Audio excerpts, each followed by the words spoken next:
Now the moment we've all been waiting for.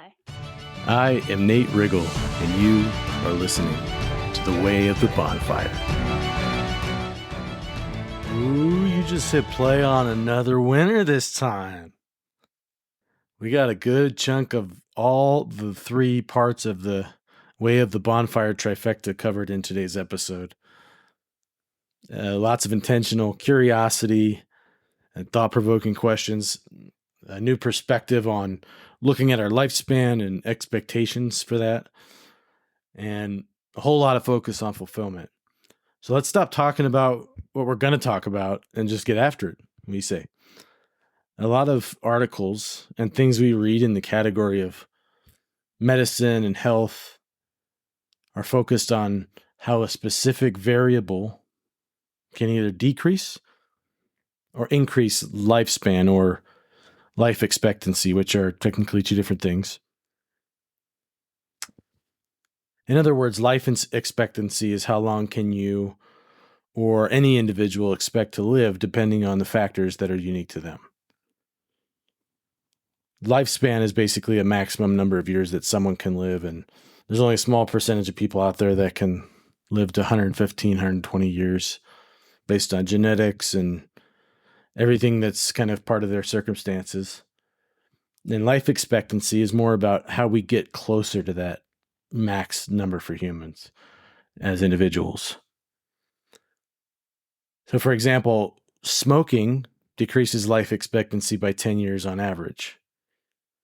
Being physically active increases life expectancy. I don't know the stats, but obviously those are two big ones. And a lot of folks will say, well, I don't want to live that long and be all decrepit and without my mind and presence and be in pain all the time and a burden to my family.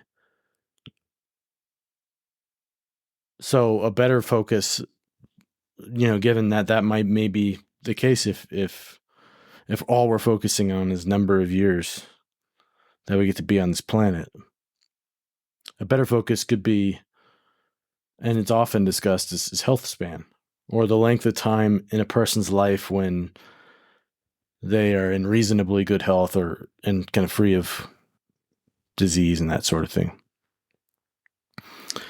And so prioritizing health is an absolute top priority. And sometimes there's elements of this that we simply can't control. Although, don't get me wrong, we should never stop trying to manage our health span and the amount of time that we in our lifespan, life expectancy that we spend being healthy. But since we can't fully control our lifespan or our health span, I like to take this idea of these two things and add a third span that we can control more than both of them. And I'm calling it your fulfillment span. The definition that I have for it is the amount of time in our lives that we feel fulfilled, or we spend being fulfilled. And I've seen and known many other associates and friends and just people and family, whoever it is, who've been more than just reasonably healthy, but actually in top physical condition and perfect blood pressure and heart and cardiovascular health, flexibility and mobility and stamina.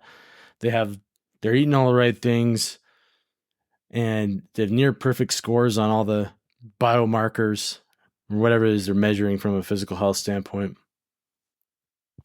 And sometimes those same people even have a lot of money and achievement and recognition to their name. You name it. They've got, it would seem like they have everything, and that they're managing it really well, but their fulfillment span has taken a back seat for so long that it was not even in the picture at all. At certain points when I talk with them, beyond what happened at the gym or at mealtime, they weren't getting that fulfillment. Make no mistake, I could not see every aspect of their lives or understand it with completeness because I'm not the one living it, and I wasn't. And nor am I claiming that my life was so much better than theirs, but they were pretty open about what was lacking outside of their health and fitness, and just in conversations that I had. And based on their social media posts, you would never guess that they had anything lacking. And again, I'm prioritizing health is certainly a good thing, and I think another one, it's definitely one that can lead to a lack of fulfillment if we're not doing that. It's not to be seen as the opposite, like that they're prioritizing that so much that it was leading to the lack of fulfillment. But in fact, I would say it can and must be part of the key ingredients in the fulfillment recipe.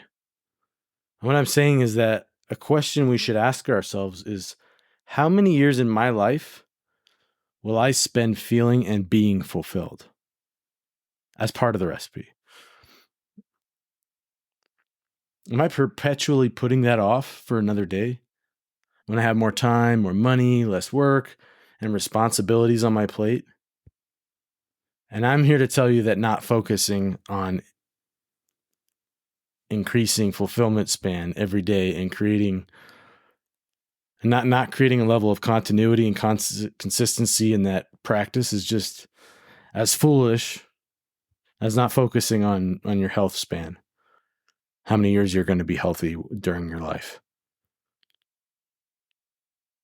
So if life expectancy is how many years within that total like max that a human can live, is how long you're expected to live within that, the record of life that a human can live, then fulfillment expectancy is what percentage out of the total number of possible days and years in the life of a human can you reasonably expect to spend being fulfilled in your lifespan or your life within your life. And whatever fulfillment means to you, I think on earlier podcasts, well, I know I've asked, ask yourself, what fills you up? What gives you this sort of lasting sense of peace or ongoing sense of not just accomplishing something, but or getting an achievement or an award, but what is it that makes you feel like your life is full and things are good and they're going the right way in your heart and your mind, and you're happy with what you've been given and where you've arrived so far and where you're going. So whatever fulfillment means to you, here's another question to ask. Is that something you want?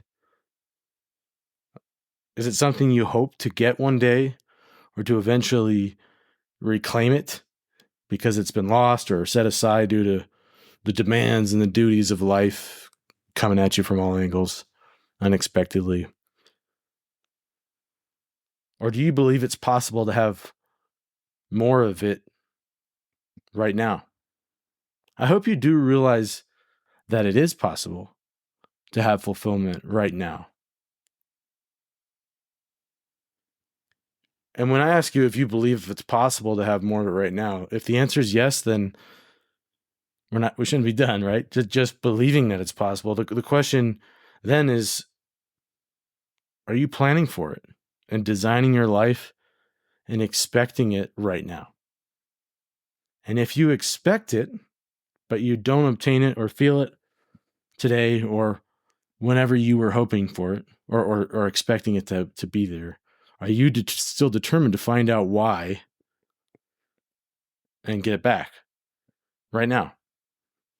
And if the answer is yes, congratulations. And a lot of people can't say that. And it is a quest for everyone to keep it and grow fulfillment. But if you've come along and answered those questions that way, then congratulations. And please make sure you spread your light and your warmth to others in the world who's desperately in need of more bonfires like you on the path. But if the answer is no, you don't think you can have fulfillment right now, then there's another follow-up question. Why not? And if you're not sure why you don't think you can, My guess is that it's something along the lines of, I'm just too busy, or too broke, or I'm too rich, right? Or I have too many people depending on me, or there's too many people to please. Do you feel you have to pay a price of suffering and self-sacrifice to deserve fulfillment? Do you feel that having it for yourself is something that requires taking it away from others that you care about? Like, do you feel like if your children are going to be fulfilled, or your husband or your wife or whoever, or your parents or whoever it is this something that you have to take fulfillment away from yourself to give it to them? I think a lot of this is just kind of what's trained in and there's flaws in it. Do you feel there is some status or milestone or rank that you need to achieve, or a title, or a set of external circumstances, or a timeline, or there's an opportunity or set of opportunities that must first be aligned, like right in front of you, for you to have fulfillment, be able to reach out and grasp it? I feel like life has to be fair and equal before you can get it? Or do you just need a wake-up call to break you from distraction, or your rut of habits and routine, or your limiting perspective on this? Well, let this not just be a podcast you listened to passively today. Let it be your wake-up call and reminder and permission, if that's what you need, to find fulfillment now. Or at the very least, trade one action that doesn't fill you up, that you're planning on doing, for one that does, at the very minimum, point you towards fulfillment today. Sets you on the right course. And let's add some years to that fulfillment span, starting right now. Before you go to sleep tonight, make a list of things that fill you up and bring you peace and hope and satisfaction and gratitude and a sense of connection and community and love and self-respect and excitement and joy in your life, and humor and laughter. And if you can't remember what these are for you, and yes, this happens. It's happened to me before. And it happens more than I wish it did in the world, where people can't even remember what fills them up.